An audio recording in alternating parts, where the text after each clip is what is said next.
Hello everyone, कैसे हैं आप लोग।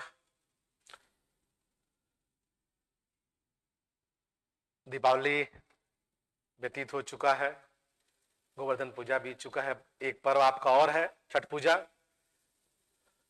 लेकिन अब पढ़ाई मोड में भी आप लोग को आ जाना है।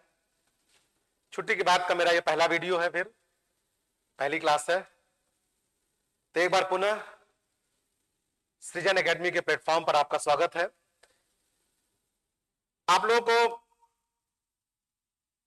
हिस्ट्री में मैंने 2 चैप्टर के क्वेश्चंस लगवा दिए, एक इंडस वैली सिविलाइजेशन सिंधु घाटी की सभ्यता और एक वैदिक सिविलाइजेशन वैदिक एज वैदिक सभ्यता। और उसी समय हमने आपको यह भी बताया था कि वैदिक सभ्यता से ही भारत का एक क्रमबद्ध जीवन शुरू होता है। तो उस 1500 से 600 ईसा पूर्व के बीच में आप लोगों ने मोटे तौर पर यह देखा था कि हमारे एंसेस्टर्स आर्यों ने एक जीवन शुरू किया शून्य से। कबीले में रहते थे जिसको जन कहते थे। ऋग्वैदिक काल में 500 वर्ष ऐसे ही उनका व्यतीत हुआ, नोमैडिक खाना बदोश। लेकिन लेटर वैदिक में, उत्तर वैदिक काल में आर्य स्टेबल हुए और जो जन जिस क्षेत्र में रुके वह उनका जनपद कहलाया। इसका मतलब कि जहां से क्रमबद्ध इतिहास शुरू होता है, अगर हम सिंधु सभ्यता को छोड़ दें पीछे, तो 1500 से 600 ईसा पूर्व का, अब इसको पहला चैप्टर अगर मान ले हम, वैसे तो दूसरा चैप्टर हो गया आपका क्वेश्चन के हिसाब से, बट अगर पहला मान ले तो 1500 से 600 ईसा पूर्व के बीच में हम लोगों ने यह देख लिया कि जन और जनपद का निर्माण हो गया था। ठीक, अब इसी जनपद में ढेर सारे जब जनपद हैं और चूंकि वो स्टेबल है, भूमि के महत्व से परिचित हो चुके हैं, कृषि उनके जीवन में आ चुका है, तो अब विस्तार को लेकर संघर्ष शुरू होगा और इसी संघर्ष का परिणाम होगा कि ढेर सारे जनपद समट करके महाजनपद में तब्दील होंगे और फिर महाजनपद में से भी एक लीड करेगा महाजनपद मगध और मगध साम्राज्य का निर्माण होगा। और अगला चैप्टर आपका वही शुरू होने जा रहा है। तो चूंकि पढ़ाना तो नहीं, हमें तो क्वेश्चंस लगवाने हैं, पहले भी हमने आपसे बताया है, तो हम लोग क्वेश्चन पर ही जाएं, बट कम से कम थोड़ा सा जरूर आप जान जाएं इसमें कि क्या पढ़ने जा रहे हैं। तो जो अगला चैप्टर है, मतलब पहला चैप्टर जो अगर देखा जाए तो हमने 1500 से 600 ईसा पूर्व बीसी के आसपास जो पढ़ा वो वैदिक एज वैदिक युग पढ़ा। अब हम लोग 600 से 322 ईसा पूर्व, मोटे तौर पर 300 वर्ष कह लीजिए, तो 600 से 322 ईसा पूर्व पढ़ने जा रहे हैं। और इसमें हम लोग क्या क्या पढ़ रहे हैं तो वो बीच में आ ही जाएगा आपको, लेकिन फिर भी जान जाइए। इसमें हम लोग जो पढ़ेंगे उसमें 16 महाजनपद की चर्चा होगी। हमने कहा महाजनपद बनने वाला है। इस दौर में 10 गणराज्य भी है जो अमूमन आपके एग्जाम में कम आता है, बस केवल मिलाने के लिए कभी कभी आ जाता है, तो अमूमन नहीं मानकर चलिए। तो 16 महाजनपद मुख्य है। उन 16 महाजनपद में से मगध आगे बढ़ेगा तो मगध साम्राज्य का उत्कर्ष इस दौर में, मतलब इसको हम लोग प्री मौर्य कहेंगे या महाजनपद काल कहेंगे, प्राक मौर्य युग या सूत्र काल भी कहते हैं इसको, 600 से 322 ईसा पूर्व के बीच में। तो हम लोग उसको पढ़ने जा रहे हैं। अब इसमें हम लोग 16 महाजनपद, मगध साम्राज्य का उत्कर्ष, राइज ऑफ मगध एम्पायर। उसके बाद हम लोग धार्मिक जीवन में क्रांति आने वाली है, जैन धर्म बौद्ध धर्म भी इसी दौर की विशेषता है। और पहली बार भारत पर विदेशी आक्रमण होगा, वो भी इसी दौर की विशेषता है, जिसमें ईरानी और यूनानी सिकंदर बहुत फेमस जो नाम आपके सामने आएगा, वो सब चीजें बारी बारी से पढ़नी है। आज हमारा जो क्वेश्चन बेस्ड होगा इतने सेक्शंस में, इसको ABCD मान लीजिए, 3-4 भाग हो गया आपका। तो जो आज हमारा बेस्ड क्वेश्चन होगा वो शुरू वाले दोनों पार्ट जो हमने बोला, 16 महाजनपद से जुड़े हुए क्वेश्चन और मगध साम्राज्य से जुड़े हुए क्वेश्चन, जो मगध साम्राज्य का अब उत्कर्ष होने वाला है। और इस चैप्टर में हर्यंक वंश, शिशुनाग वंश और नंद वंश, ये 3 वंश के शासक शासन करेंगे। और ये हर्यंक वंश में जो मुख्य शासक है वो बिंबिसार, अजातशत्रु और उदयन है। शिशुनाग में शिशुनाग और कालाशोक है। और नंद वंश में महापद्मनंद और घनानंद है। ये 6-7 शासक हैं, इन्हीं से बेस्ड 2-3-4 क्वेश्चन बनते हैं। मतलब कहने का मतलब मगध साम्राज्य के उत्कर्ष में अगर 7 शासक हैं और 3-4 क्वेश्चन मान लीजिए तो 20 क्वेश्चन उधर और 16 महाजनपद से करीब करीब 5-7 क्वेश्चन और, तो अगर इन दोनों को जोड़ लिया जाए तो करीब करीब 30 क्वेश्चन की बात है। तो आज देखते हैं हम लोग कहां तक कर लेते हैं, अदरवाइज कल वाले सेक्शन में वो भी समाप्त हो जाएगा। तो पढ़ाने के दृष्टिकोण से हमने जो मोटी मोटी बात बताई कि क्या क्या इस दौर में, मतलब इस 600 से 322 के बीच में आता है, और उसमें जो आ रहा है उसमें से आज जो क्वेश्चन कवर होगा उस पर जो चर्चा होगी वो 16 महाजनपद और मगध साम्राज्य पर होगी, क्योंकि मगध एक महाजनपद से साम्राज्य बनने की प्रक्रिया में आएगा और उस पर शासन करने वाले 3 प्रारंभिक राजवंश हर्यक वंश, शिशुनाग वंश और नंद वंश इसी दौर में आएंगे, मतलब प्री मौर्य वाले दौर में ही आएंगे, फिर मौर्य वंश उसके बाद आएगा। तो हम लोग सीधे सीधे क्वेश्चन पर आते हैं। पहला क्वेश्चन देखा जाए इसमें, पहला क्वेश्चन आपका है मत्स्य महाजनपद आज के किस प्रांत में था? तो हम देखिए कुछ चीजें आपको बता दें। 16 महाजनपद की बात आई तो क्या क्वेश्चन आएगा, अगर हम 16 महाजनपद बोले अगर, तो क्वेश्चन क्या आने वाला है इसमें देखिए। एक तो जो हम यहां तो पूरा लिख नहीं पाएंगे हम कि महाजनपद हो और उसकी कैपिटल मतलब उसकी राजधानी, एक तो आपको ये जानना है। 16 महाजनपद, अब वो थोड़ा मुश्किल होगा, हम बोल दे रहे हैं थोड़ा सा, लेकिन वो पढ़ने वाला पार्ट है, क्वेश्चन वाला पार्ट नहीं है। 16 महाजनपद का उल्लेख कहां हुआ है वो आपके एग्जाम में आता है, हो सकता क्वेश्चन भी आ जाए। 16 महाजनपद में एकमात्र महाजनपद कौन है जो दक्षिण में है, वो भी उसका क्वेश्चन आ जाए। देखा जाएगा अश्मक है वो, जिसकी राजधानी पोतन अथवा पोटेल है। और 16 महाजनपद और उनकी राजधानी, इन 16 में अगर हम 7-8 भी आप जानते होंगे तो काम चल जाएगा। जैसे हम 16 महाजनपद के नाम ले रहे हैं, काशी, कौशल, अंग, मगध, वज्जी, मल्ल, चेदी, वत्स, कुरु, पांचाल, मत्स्य, शूरसेन, अस्मक, अवंती, गांधार, कंबोज। अब आप लोग इसको पढ़ाई कर रहे होंगे तो कम से कम 7-8 हम आपको बता दें जो एग्जाम में अक्सर आते हैं, सब तो नहीं लेकिन फिर भी। जैसे काशी वाराणसी राजधानी है, कौशल, कौशल की राजधानी साकेत अथवा अयोध्या, उत्तरी कौशल और दक्षिणी कौशल की राजधानी श्रावस्ती। अंग की राजधानी चंपा, ठीक है ये भी आ सकता है। मगध इंपॉर्टेंट है, तो मगध की राजधानी, पहली राजधानी राजगृह या गिरिव्रज, बाद में पाटलिपुत्र बनी, बीच में वैशाली भी दूसरी राजधानी के रूप में कुछ समय थी, बट मुख्य रूप से बाद में फिर पाटलिपुत्र ही मेन इनका कैपिटल बनी रही। अंग, मगध, वज्जीमल, ये भी क्वेश्चन आता है, ध्यान रखना है आपको। पूछता है कि इन 16 महाजनपद में वो 2 महाजनपद कौन है जहां पे राजतंत्री व्यवस्था नहीं थी, वो है वज्जी और मल। व्यवस्था आपके क्वेश्चन में आए, नहीं आए तो जान जाइए यहां गणतंत्री व्यवस्था थी।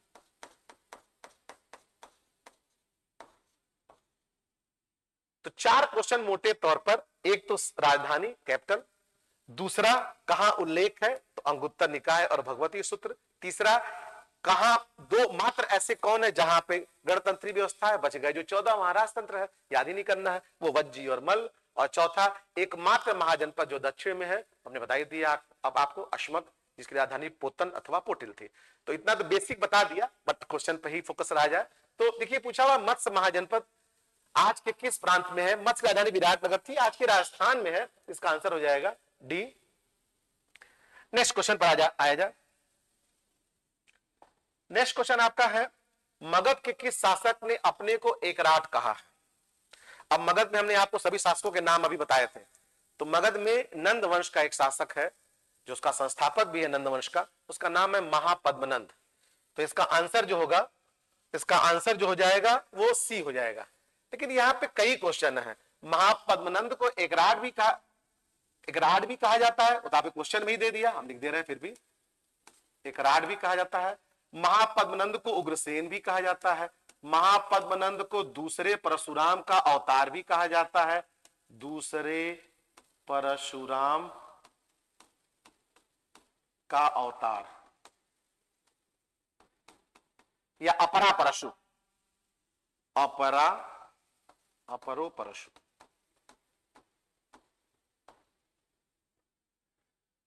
तो अब कोई भी आ जाए, ये खूब आता है, दूसरे परशुराम का अवतार किसे कहते हैं? महापद्मनंद। महापद्मनंद से 3-4 क्वेश्चन हैं, एक तो इनकी उपाधि हो गई, एक ये संस्थापक हो गया, और मगध का पहला शासक जिसने दक्षिण में अभियान किया था उसकी जानकारी भी आएगी कलिंग पर, तो आगे उस पर हम चर्चा कर लेंगे। यही 3 क्वेश्चन आपको आने महापद्मनंद पर, जिसमें से उपाधियों पर हमने चर्चा यहां कर दिया। एकराट भी कहते हैं, उग्रसेन भी कहते हैं, दूसरे परशुराम का अवतार भी कहते हैं। एकराट मतलब एकमात्र शासक, क्योंकि उसने सभी दिशाओं में सबको जीत लिया था, सभी दिशाओं में विजय हासिल कर ली थी।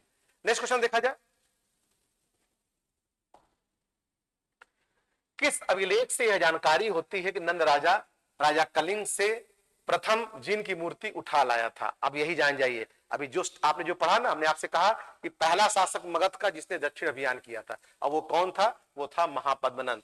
तो महापद्मनंद ने, पहला शासक है जिसने दक्षिण अभियान किया, तो महापद्मनंद ने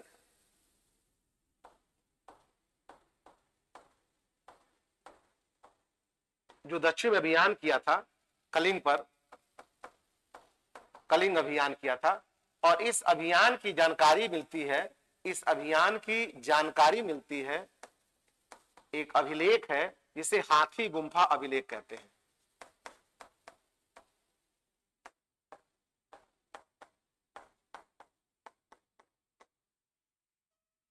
ये खारवेल का अभिलेख है, ये चेदी वंश का शासक था। इस अभिलेख से जानकारी मिलती है कि इस अभियान के दौरान उसने परास्त भी किया, और इसी अभियान के दौरान वो प्रथम जिनासन की एक मूर्ति उठा लाया था। तो आपका इसमें तो पहले हाथी गुम्फा अभिलेख इसका आंसर हो गया, लेकिन डिटेल जान जाइए कि महापद्मनंद, पहली बात तो जान जाइए कि दक्षिण की ओर अभियान करने वाला। ऐसे ही जब हम मेडवल हिस्ट्री में जाएंगे तो मुस्लिम शासकों में दक्षिण की ओर पहला आक्रमण जो हुआ था वो जलालुद्दीन खिलजी के समय में अलाउद्दीन खिलजी ने किया था देवगिरी पर। सेम यही स्थिति, बस एक उड़ीसा की ओर है, इधर देवगिरी महाराष्ट्र की हो गया, बस यही फर्क है। लेकिन दक्षिण में पहला अभियान अभी इस दौर में देखा जाए मगध के किस शासक ने, तो वह महापद्मनंद। इसका उल्लेख कहां है? तो चेदी शासक खारवेल के हाथी गुम्फा अभिलेख में वही क्वेश्चन पूछा हुआ है, और उसी में चर्चा मिलती है कि उसने वहां से प्रथम जिनकी वो प्रतिमा उठाकर लाया था। तो आपका वो आंसर हो गया। नेक्स्ट क्वेश्चन देखा जाए, हर्यक वंश के किस शासक को कुड़िक कहा जाता है? तो उपाधि को लेकर देखा जाए तो दो तीन उपाधियां हैं, जैसे अभी तो आपने देख ही लिया, महापद्मनंद की 3-4 उपाधियां हमने बता दिया। वैसे ही हर्यक वंश का संस्थापक जो था बिंबिसार, उसको भी क्षेत्रोजस या श्रेणी के नाम से जाना जाता है। इसी के बाद जो शासक इसका लड़का जो अजातशत्रु है, उसी को कुड़िक कहते हैं। और फिर एक और उपाधि आ जाता है घनानंद का, उसको अग्रमीज कहते हैं। और कालाशोक को काकवर्ण कहते हैं, काकवर्ण नाम से भी जाना जाता है। यही 3-4 की उपाधियों संबंधित क्वेश्चन है आपका। पहला शासक बिंबिसार, क्षेत्रोजस या श्रेणिक। दूसरा अजातशत्रु का क्वेश्चन आ गया, कुड़िक। महापद्मनंद का सब बता दिया हमने, अब कालाशोक को काकवर्ण, और सबसे लास्ट में जब नंदवंश पे जाएंगे घनानंद, तो उसको अग्रमीज कहते हैं। आगे क्वेश्चन में आ जाएगा, लेकिन ये सब जानना है क्योंकि एक आया तो 3-4 वो भी कवर होने चाहिए। तो अगर हम नहीं लिख रहे हैं तो कम से कम आप सुन करके इसको ध्यान में रखिएगा या अपने कॉपी में नोट कर लीजिएगा, ठीक है? तो इसका आंसर हो जाएगा अजातशत्रु,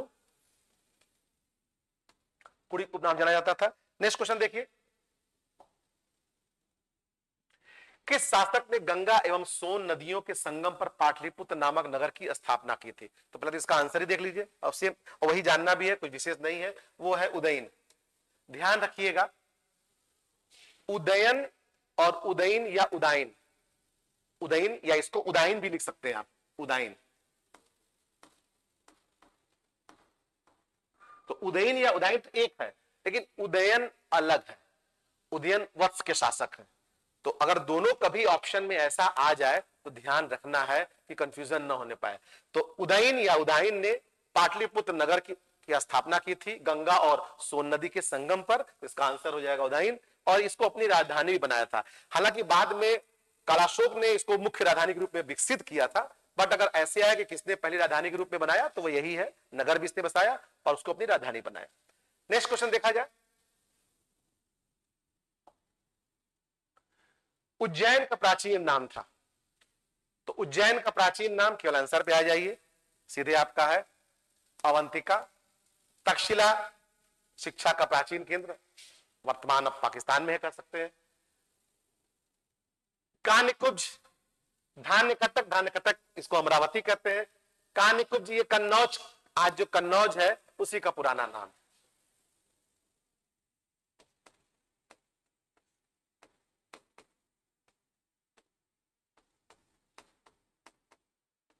इसको अमरावती भी कहते हैं, आज का आंध्र प्रदेश में। तक्षशिला आप जानी गए, तो आंसर तो हो जाएगा आपका अवंतिका, लेकिन इन तीनों के बारे में भी थोड़ा थोड़ा जान गए तो अच्छी बात रहेगी। मान लीजिए यही क्वेश्चन आ जाए, कन्नौज का पुराना नाम क्या था, तो कानिकुब्ज इंपॉर्टेंट है आपका।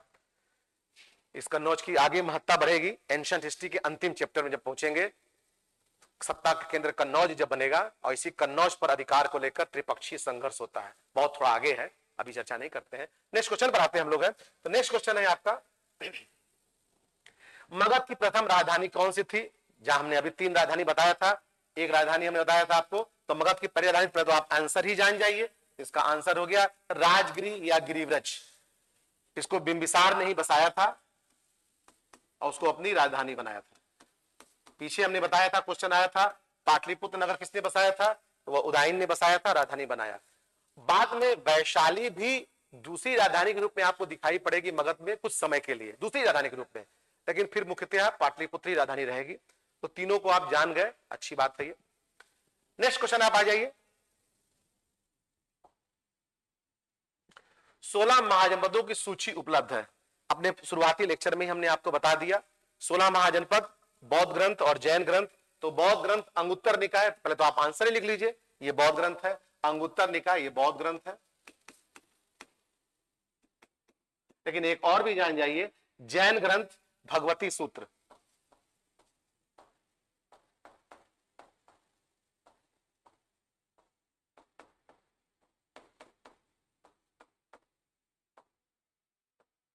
बौद्ध ग्रंथ खूब इंपॉर्टेंट है।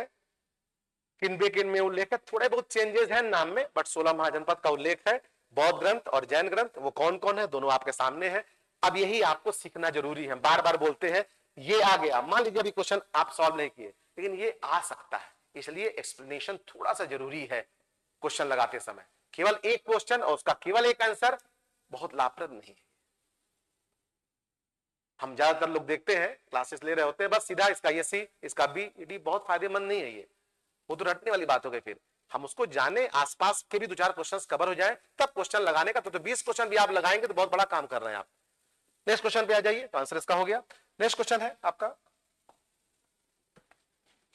निम्नलिखित में से कौन सा राजा सिकंदर महान का समकालीन था? हालांकि इसमें आपको एक दुविधा भी आ जाएगी, लेकिन फिर भी एक ट्रेंड का क्वेश्चन है कि नंद वंश का जो अंतिम शासक था घनानंद, उसी के समय में सिकंदर का आक्रमण हुआ था और घनानंद उसका समकालीन हो गया वो। तो वही आपको जानना है। जब हम लोग विदेशी आक्रमण पढ़ेंगे तो और डिटेल में चर्चा होगी, कुछ युद्धों की बात भी होगी, सिकंदर के बारे में भी चर्चा होगी, लेकिन अभी यहां कितना ही, तो वो आपका हो जाएगा आंसर इसका घनानंद।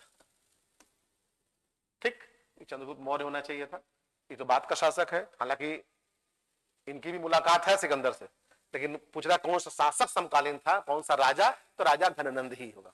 ठीक, नेक्स्ट, भारत में सिक्कों या मुद्रा का, देखिए जो चैप्टर ने बताया आपको, सूत्रकाल या प्राक मौर्य या महाजनपद काल, जो 600 ईसा पूर्व से शुरू होकर करीब करीब 322 ईसा पूर्व, या आम बोलचाल में आपसे कहे जाते हैं कि 300 वर्ष का समय, 300 ईसा पूर्व। एग्जैक्ट सही नहीं है वो, लेकिन मोटे मोटे तौर पर कि 300 वर्ष का एक चैप्टर है ये। तो अभी तक हमने जो पीछे पढ़ा था, कहीं सिक्कों की बात नहीं आई थी। पहली बार सिक्के, जिसको आहत सिक्के कहते हैं, पंचमार्क सिक्के, तो वो जो सिक्के आए थे वो करीब करीब 600 ईसा पूर्व के आसपास में आए थे। आहत सिक्के जो ज्यादातर चांदी के ही होते थे, या पंचमार्क भी कहते थे इनको। तो पहली बार सिक्के जो आ रहे हैं वो इस काल की एक विशेषता हो गई। अगर हम लोग कहें महाजनपदों का उदय इस काल की विशेषता है, साम्राज्य निर्माण इस काल की विशेषता है, 2 नवीन धार्मिक क्रांति के रूप में जैन और बौद्ध धर्म का आना ये भी एक विशेषता है, पहली बार विदेशी आक्रमण का होना ये भी इस चैप्टर की विशेषता है। तो इंपॉर्टेंट हो गया ये। ठीक है, नेक्स्ट चैप्टर, नेक्स्ट क्वेश्चन आपका, मगध सम्राट बिंबिसार ने अपने राज्यवैद्य जीवक को किस राज्य के राजा की चिकित्सा के लिए भेजा था? तो देखिए मगध के राजा बिंबिसार के लिए 2-3 क्वेश्चन बहुत इंपॉर्टेंट है। एक तो हमने कुछ उपाधियां बताई थी आपको, हर्यंग वंश का संस्थापक कह सकते हैं, एक कह सकते हैं साम्राज्य निर्माण की प्रक्रिया हर्यंग वंश से शुरू हुई और पहला शासक जो है वो बिंबिसार है, उसकी उपाधि हमने बताई थी। और इन्होंने 2-3 विवाह किया था जो बड़े महत्वपूर्ण है, चिल्लना, महाकोशला और क्षेमा। एक क्वेश्चन ये भी इंपॉर्टेंट है, पूछता है कि कहां विवाह करने पर इनको काशी दहेज मिला? तो वो महाकोशला, कौशल नरेश प्रसेनजीत की बहन महाकोशला, पचपुत्र उन्हीं से विवाह हुआ था, कौशल राजकुमारी है महाकोशला, तो वो जानना है आपको। फिलहाल यहां पूछ रहा है राजवैद्य जीवक को। अब तीसरा क्वेश्चन ये इंपॉर्टेंट है, जीवक। तो बिंबिसार ने अपने राज्यवैद्य जीवक को अवंती के राजा, उनका नाम था प्रद्योत, उनको पांडुरोग, पांडुरोग मतलब जॉन्डिस हो गया था, तो इसी के उपचार के लिए उन्होंने भेजा था। इसका आंसर हो जाएगा अवंती आपका क्वेश्चन के हिसाब से। तो शासक का नाम था प्रद्योत। इन्हीं को पांडु रोग हो गया था, तो उसी के लिए, पांडु रोग मतलब जॉन्डिस, उपचार के लिए। तो नेक्स्ट क्वेश्चन पे आइए। निम्नलिखित में से किसे उग्रसेन पीछे चर्चा कर चुके हैं, आपका आ जाएगा महापद्मनंद, उसका अर्थ होता है भयानक सेना का स्वामी, कुछ सोचना ही नहीं, पूरी चर्चा हो चुकी है। नेक्स्ट क्वेश्चन पे आ जाइए, वो आपका क्वेश्चन सूची एक को सूची टैली करना है, तो आप देख लीजिए।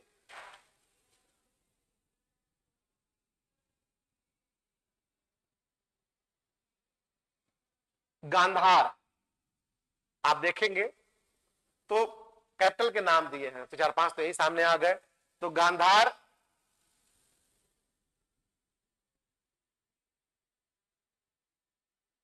जो आपको है गांधार कंबोज, हमने जो कहा था पाकिस्तान में है, तो गांधार की राजधानी तक्षशिला, इस पे आ जाइए। सूरसेन मथुरा, इस पे आ जाइए। वत्स कौशांबी, इस पे आ जाइए। तो आपका यहां से देखिए मिल रहा होगा 5-1-2, 5-1-2, तो आपका ये आंसर हो गया। लेकिन और भी लेकिन याद कर लीजिए यहीं से, जैसे कौशल अभी हमने शुरू में बताया था, श्रावस्ती, साकेत अथवा अयोध्या, और फिर श्रावस्ती, और अंग की राजधानी चंपा। तो 5 तो यही आ गए। अवंती की राजधानी उज्जैनी इंपॉर्टेंट है, ये भी आप जान सकते हैं। मगध आप जान ही गए हैं, तो काशी, कौशल, कौशल आ गया, अंग भी आ गया, मगध, वज्जी मल दो राज्य है, मिथिला अथवा विदेह वज्जी की राजधानी, और मल की राजधानी कुशीनारा अथवा पावा। छेदी आएगा नहीं, सोत्थीवती राजधानी है। वत्स आया हुआ है, कौशांबी। कुरु इंद्रप्रस्थ राजधानी है। पांचाल अमूमन नहीं आएगा, अहिछत्र और कांपिल्य दो राजधानी उत्तरी दक्षिण की है। कुरु पांचाल। मत्स्य राजधानी विराटनगर है, कठिन है, पहला क्वेश्चन आया था मत्स्य कहां है, तो राजस्थान में है। सूरसेन सामने आपके है, मथुरा। अश्मक, सूरसेन को आराम से याद कर लेंगे, सूरसेन मतलब वीर, मथुरा कृष्ण जी को याद कर लीजिए तो याद हो जाएगा। अश्मक हमने कहा था इंपॉर्टेंट है, एकमात्र महाजनपद जो दक्षिण में है, उसकी राजधानी पोतन अथवा पोटिल है। अवंती इंपॉर्टेंट है, अभी बताया था, उज्जैनी। अवंती, गांधार सामने आपके है। कंबोज की राजधानी हाटक अथवा राजपुर। तो हमने 16 बता दिया आपको, लेकिन इसमें से 7-8 5 ये है, 2-3 जो हमने और बोला है, तो आपका काम हो जाएगा महाजनपद की राजधानी का। तो नेक्स्ट क्वेश्चन पे आया जाए। 14वां क्वेश्चन आपका थोड़ा सा एक कठिन है, हमारे थर्ड कैटेगरी में आपके जो हमने कहा था तीसरे रैंक में रखिए इसको, तो कि ऑप्शन के साथ आपको आ जाए। 2 क्वेश्चन होते हैं, एक महाजनपद उसका कैपिटल, और एक महाजनपद आज किस क्षेत्र में है। ठीक है, तो मत्स्य अभी तो चर्चा हमने किया ही था, मत्स्य जनपद राजस्थान में ऊपर ही पूछ दिया है, तो इसमें देखिए कहां है ये आपका, हो जयपुर, तो ये आपका आराम से आ जाएगा, ये आप सीधे आ जाइए, ये 3 नंबर। फिर अवंती की राजधानी अगर याद है तो अपने आप हो जाएगा, हमने कहा अवंती इंपॉर्टेंट भी, इसका कैपिटल याद रखिएगा उज्जैन, अवंती राजधानी। तो अवंती राजधानी उज्जैन, एमपी वाला बेल्ट हो गया, तो कहां जाएंगे, ये वाला देखिए। फिर आपका कंबोज, ठीक है, कहां इसका राजधानी हमने बताया था, किसका अभी बताया था, कंबोज की राजधानी, तो हमने कहा था गांधार, और कंबोज कहां है, आज के पाकिस्तान बेल्ट में जाएंगे। ठीक, गांधार राजधानी तक्षशिला, और कंबोज की राजधानी हाटक अथवा राजपूत। तो कुछ कुछ चीजें तो ऐसे भी पकड़ में आ जाएंगे। अब कंबोज हमको नहीं याद आ रहा है, लेकिन हम ये जानते हैं पाकिस्तान में है, तो पकड़ में आ जाएगा। कंबोज कहां गया आपका, आधुनिक राजौरी, महाराजा जिला, इधर आ जाइए कंबोज। वत्स, इसकी अगर राजधानी याद है तो अपने आप पकड़ में आ जाएगा, वत्स की राजधानी कौशांबी, तो कैपिटल से पकड़ में आ जाएगा, आधुनिक इलाहाबाद वाला बेल्ट हो जाएगा। चेदी, इसकी राजधानी सोत्थीवती या शुक्तिमती या आधुनिक बुंदेलखंड का क्षेत्र, तो ये हो गया। अब आराम से आपका हो जाएगा, ये हो गया 3, ये हो गया 1, ये हो गया 2, 3-1-2, तो 3-1-2 आपका बी आंसर हो जाएगा। 5-4, तो उसके बाद आप वत्स की राजधानी 5वें पे आ जाएगी, आ ही गया। छेदी चौथे पे आ गया। तो 3 मिलने के बाद भी मिला लेना चाहिए, कभी भी मिलाने वाले में 2-3 मिला के छोड़ना नहीं चाहिए। आंसर आपका तय हो गया, बट आगे का भी एक बार देख लेना चाहिए, कभी कभी जल्दीबाजी में गलत हो जाता है। ठीक है, तो नेक्स्ट क्वेश्चन, इसका आंसर में लगाई दिया, ठीक। नेक्स्ट क्वेश्चन, और लास्ट रखा जाए यही को।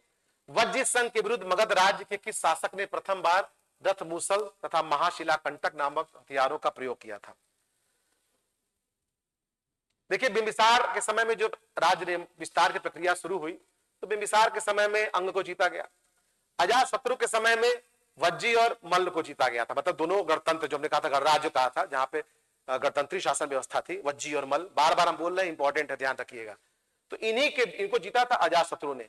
इनके विरुद्ध अभियान में पहली बार दो हथियार, जो आज के हिसाब से एक तरह से तोप जैसी चीजें हो गई, ठीक है, महाशिला कंटक करा, रथ मूसल और महाशिला कंटक।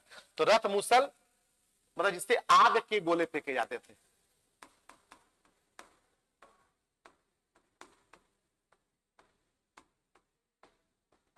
और महाशिला कंटक से पत्थरों के बड़े बड़े टुकड़े फेंके जाते थे।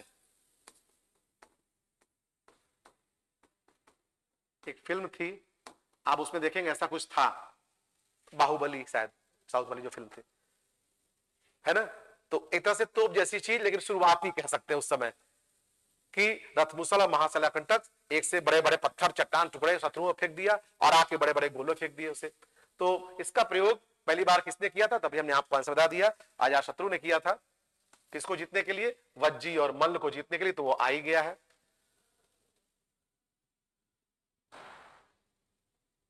क्वेश्चन में ही है। तो ये 15 क्वेश्चन हो गए। 15 क्वेश्चन के साथ साथ हमने कम से कम जो एक्सप्लेनेशन दिया, तो उसमें भी कम से कम 15 से 20 क्वेश्चन कवर हो गए। और यही 25-30 क्वेश्चन आप देखेंगे तो 16 महाजनपद और मगध साम्राज्य के उत्कर्ष में आ जाएंगे। अगर लगेगा कि 5-7 क्वेश्चन और जरूरत है तो आगे हम देख लेंगे, आपको जोड़ देंगे कल वाली सीरीज में। फिलहाल आज इतना ही। Okay, thank you.